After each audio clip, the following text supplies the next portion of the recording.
बचपन के वो दिन भी कितने सुहाने थे ना। जब मिट्टी की खुशबू में त्योहार बसते थे, जब रंग खुद से बनाते थे और हर गीत में अपनेपन की गूंज होती थी।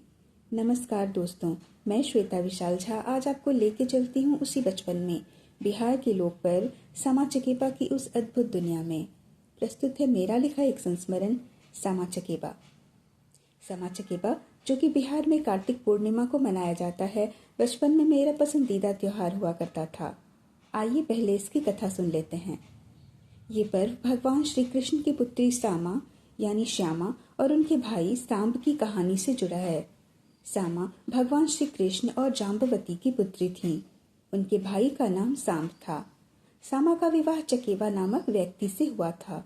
चूड़क नामक एक व्यक्ति ने श्री कृष्ण के कान भरे कि सामा वृंदावन में ऋषियों के साथ घूमती हैं। इस झूठे आरोप से क्रोधित होकर श्री कृष्ण ने सामा और ऋषियों को पक्षी बनने का श्राप दे दिया। पत्नी को पक्षी के रूप में देखकर चकेबा भी दुखी हो गए और उन्होंने भी पक्षी का रूप धारण कर लिया। सामा और चकेबा दोनों वृंदावन में विचरण करने लगे। अपनी बहन पर हुए अत्याचार की बात जब सांब को पता चली तो वे बहुत क्रोधित हुए।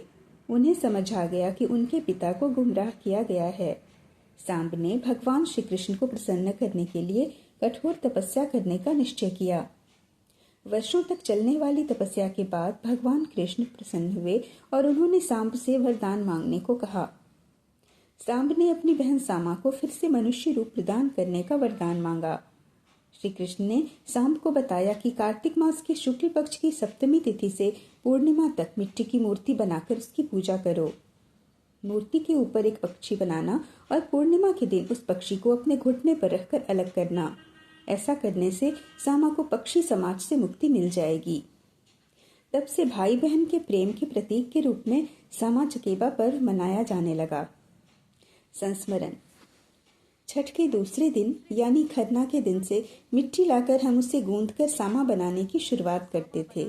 सामा चकेबा, सतभैया, झांची कुकुर, हाथी, डुलबज्जा, लड़बेचनी, गजरौटी, भौरा, चुगला, वृंदावन, कितने नाम तो अभी याद भी नहीं आ रहे। अपनी कलाकारी दिखाने का कोई मौका नहीं छोड़ते थे। उसके बाद इन्हें 2-4 दिन धूप में सुखाया जाता था। फिर चावल पीसकर उससे सबको सफ़ेद रंग में ढोर देते थे। जब सब सूखकर सफ़ेद हो जाते तो बारी आती थी उन्हें रंगने की। होली के बच्चे लाल और हरे रंगों को दिवाली के बच्चे दियों में डालकर घोल देते थे। कपड़ों में डालने वाले नील से नीला रंग बन जाता था और रसोई की हल्दी से पीला।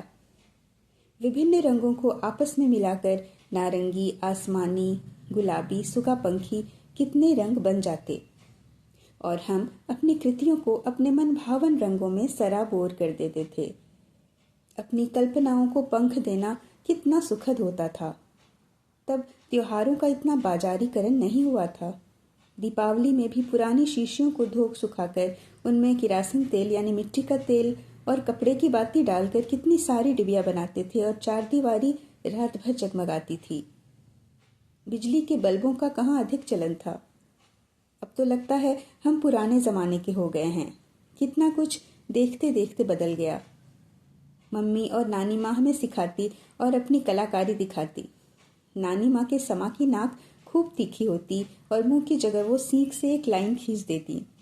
हम कहते, नानी माँ तोहर समा के मुँह तो एकदम तोरे जना छो, और वो मुस्कुरा देती। उनकी नाक और होंठ खूब पतले थे। मम्मी बहुत सुंदर ढोलबज्जा बनाती थी, टोपी और अंगरखे वाला, और लड़बेचनी के सिर पर टोकरी और गोद में एक छोटा बच्चा भी होता था। जब नानी माँ के इकलौते भाई का देहांत हुआ उसके बाद उन्होंने कभी समा को हाथ नहीं लगाया। आज यानी कार्तिक पूर्णिमा के दिन शाम में इन मूर्तियों की पूजा कर उन्हें दही, चूड़ा, मिठाई खिलाते और उसके बाद पान। समा के गीत बहुत अनोखे और मनोरंजक होते थे हमारे लिए। माँ, नानी माँ अपने सभी भाइयों के लिए गीत गाती, एक एक करके। गाम के अधिकारी तो है बड़का भैया हो, तो है बड़का भैया हो, भैया हाथ 10 पोख राखू नाय दिया, अड़हुल फूल लगाए दिया है।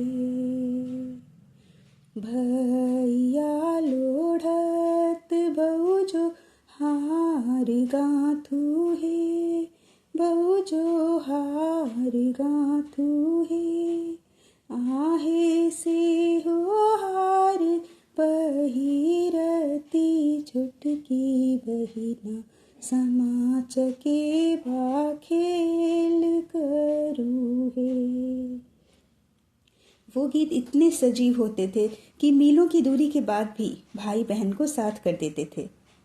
फिर हमारे सभी भाई बहनों का नाम लेकर, गोलू भैया के घोड़े बारूनू बाजहे, चुनुक बाजहे। आहे रूबी बहिन के डालिया मानी, झर समा चकेबा खेल करू हे। और ऐसा लगता भाई सच में रुनुक झुनुक घोड़े पर बैठा है। इन सब के बाद सभी समा चकेबा की विदाई होती थी। उन्हें बगीचे में ले जाते और भाई समा को अपनी जांघ पर फोड़कर उन्हें मुक्त करते। जुगला, वृंदावन और इतने जतन से बनाए गए सतभैया, ढोल बज्जा, लड़ बेचनी, चिड़िया, हाथी सबको टुकड़ों में तोड़ दिया जाता था।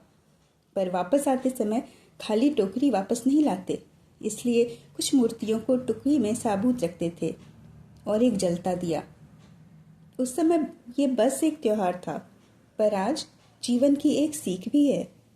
जीवन की क्षण भंगुरता का परिचय कराता एक पर्व। जीवन भी तो ऐसा ही है ना, कितने जतन से रिश्तों में, सपनों में रंग भरते और सहसा सब बिखर जाता है। आज कितने साल हो गए इस पर्व को मनाए, मेरे ससुराल में नहीं मनाया जाता, पर आज भी लगता है समा का विसर्जन करके वापस जा रही हूँ। चारों ओर जमीन पर मेरी ही कृतियों के टुकड़े बिखरे हैं। हाथ में एक टोकरी लिए जिसमें 2 बचाई हुई कृतियां हैं और एक जलता दीप आशाओं का।